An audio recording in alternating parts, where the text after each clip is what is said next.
Selain motif, kalau kita fokus ke cyanida yang menjadi diyakini oleh jaksa penuntut umum menjadi zat atau alat untuk menghilangkan nyawa Mirna, kemudian yang terbukti tidak ada persesuaian antara jumlah yang ditemukan, jumlah zat cyanida yang ditemukan dalam lambung dengan yang diperkirakan oleh Pak Nur Samran, ahli toksikologi, sebegitu besar yang masuk ke dalam tubuh Mirna.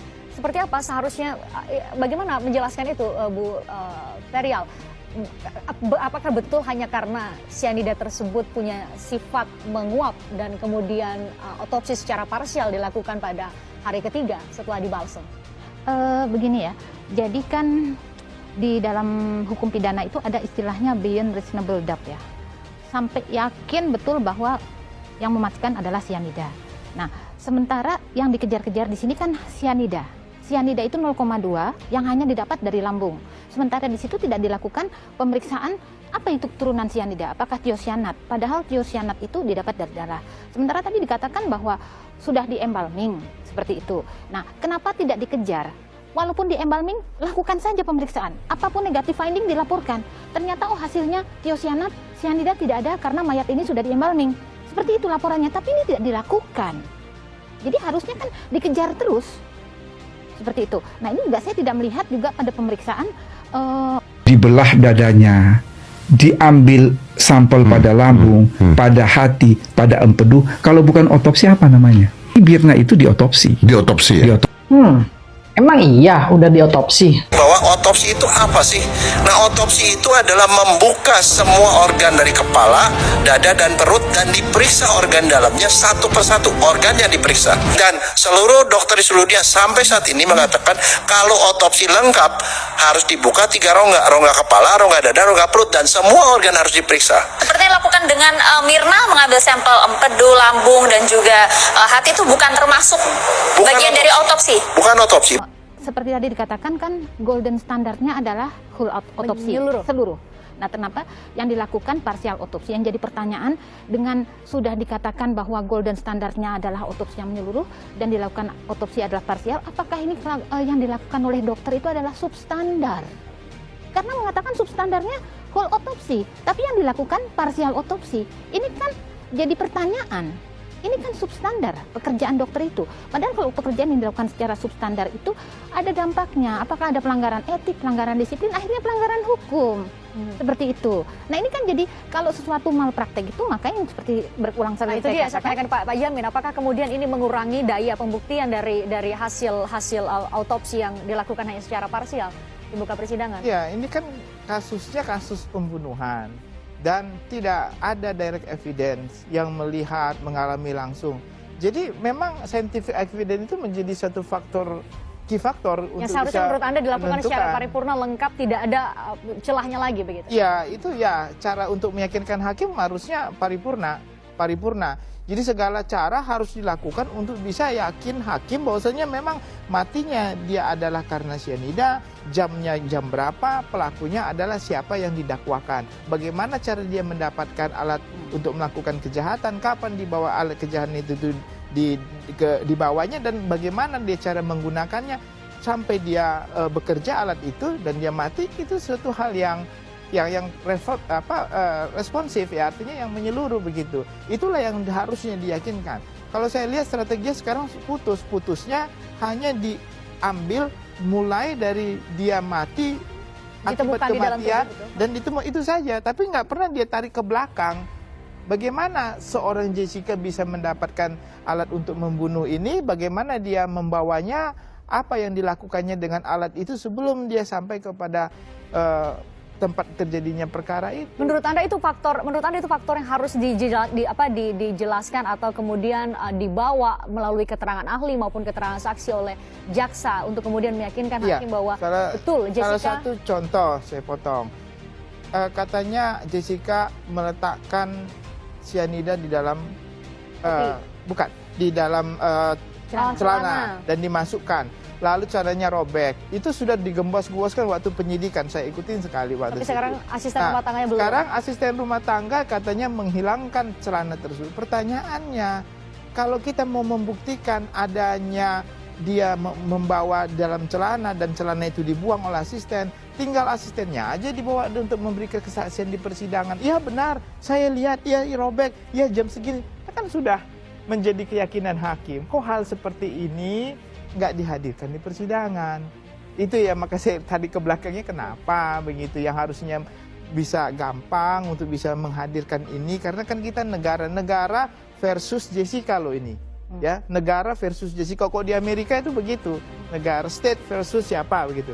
Nah, jadi kalau negara versus Jessica, harusnya jangan sampai nanti negara dipermalukan nggak bisa melakukan pembuktian, ya karena punya kemampuan kan begitu. Termasuk soal otopsi parsial dan menyeluruh itu ya, Bu Ferial. Bu Ferial, ini sebenarnya seharusnya apakah ada mekanisme kemudian ini ditolak betul oleh Pak Edi tentunya untuk kemudian mempertanyakan hasil dari uji laboratorium yang kemudian dimasukkan ke dalam visum et repertum ke dokter yang mengeluarkan itu? Kalau saya melihat ya, di situ kan hasilnya ya, tulisannya visum et repertum. Tapi sebab mati menunggu pemeriksaan toksikologi. Artinya kalau saya mengkritisi ya, boleh mengkritisi ya, sebenarnya itu tulisannya, judulnya bukan visum et repertum, tapi hasil pemeriksaan sementara. Visum et repertum itu hanya sekali keluar dan sekali diberikan oleh polisi karena sudah final. Sebentar Bu Ferial, maksud Anda di dalam surat yang dibawa ke muka persidangan tertulis bahwa menunggu hasil pemeriksaan laboratorium toksikologi dan belum ada sebab matinya, seperti itu. Karena masih menunggu. Kalau masih menunggu, tentu judulnya bukan visum et repertum, tapi hasil pemeriksaan sementara. Dan itu harus ditunggu sampai hasil pemeriksaan laboratorium keluar dan ditulis dalam visum et repertum. Oke, banyak hal secara prosedural, parsial, tidak hanya parsial atau menyeluruh, dan kemudian hasil visum et repertum yang hanya menuliskan bahwa menunggu hasil keterangan atau pemeriksaan dari ahli toksikologi. Pakar hukum Jamin Ginting dan ahli forensik Ferial Basbet berpendapat bahwa proses pidana yang dialami Jessica sangat janggal dan belum tuntas. Ferial Basbet mengatakan, dalam pemeriksaan jenazah Mirna ternyata belum tuntas. Namun sayangnya, penyidik sudah terburu-buru menetapkan Jessica Wongso sebagai tersangka. Ibu Ferial memiliki menentang pendapat yang disampaikan oleh Prof. Edi soal proses otopsi pada jenazah Mirna. Profesor Edi mengatakan, Mirna itu sudah diotopsi karena sudah dibedah bagian dada dan diambil sampel bagian lambung. Namun, menurut Ibu Ferial dan Dr. Jaja, pembedahan dan pemeriksaan jenazah yang tidak menyeluruh tidak bisa dikatakan sebagai otopsi. Apalagi, Otto mengungkap, 70 menit setelah Mirna meninggal, tidak ditemukan sianida. Dan sianida baru ditemukan di jenazah Mirna setelah 3 hari. Bahwa seseorang itu tidak boleh hanya berkeyakinan dari awang-awang, dari naluri, atau dari pikiran masing-masing kan. Ya, keyakinan saya itu tidak boleh timbul karena naluri, seperti yang dikatakan oleh majelis hakim itu.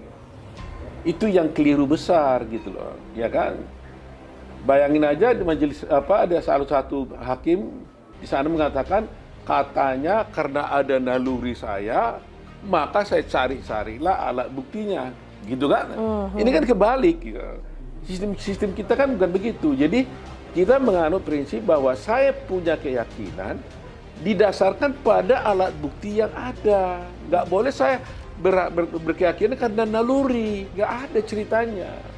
Feeling, kalau gue benci sama dia, saya bilang ini nggak yakin. Kalau gue suka sama dia, saya yakin, nggak boleh.